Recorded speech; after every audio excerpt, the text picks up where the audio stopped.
grondpad buite Brits, in 'n bakkie sonnelig.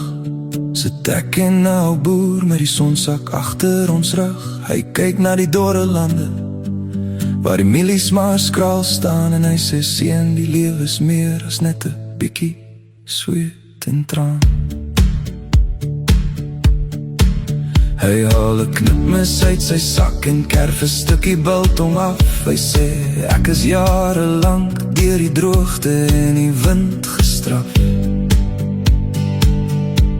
Maar as jy die taal van die veld wil leer en die tekens in die lug, moet jy leer om te veg vir jou grond, maar ook leer om te gee nie tug.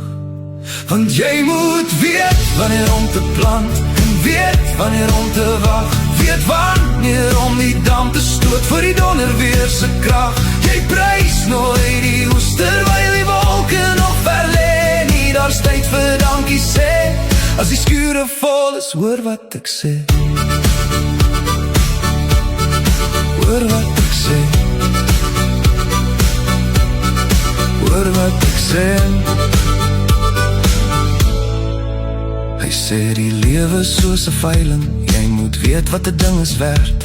Soms koop jy die wenner, soms koop jy die vrekste perd. Die kuns is nie om te wen nie, dis om te bly staan as dit waai. En om altyd 'n ekstra stukkie hout te hou vir iemand wat wil braai. Die stofpad raak al donker, die koplamp lig te dof. In die stilte van die hoofveld, tussen die klippe en die stof, het hy vir my 'n kaart geteken sonder pen of sonder hand. Net die wysheid van 'n boer, diep gewortel in die land. Ja, jy moet weet wanneer om te plant en weet wanneer om te wag.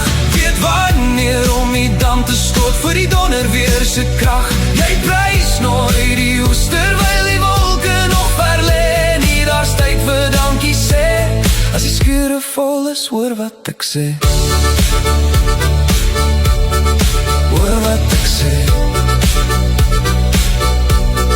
hoor wat ek sê.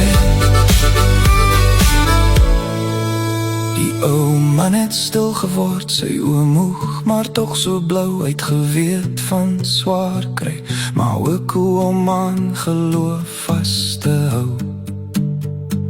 Toe die engine uiteindelik vrek daar by die plaas, het ek geweet ek meer as net wysheid gekry op daai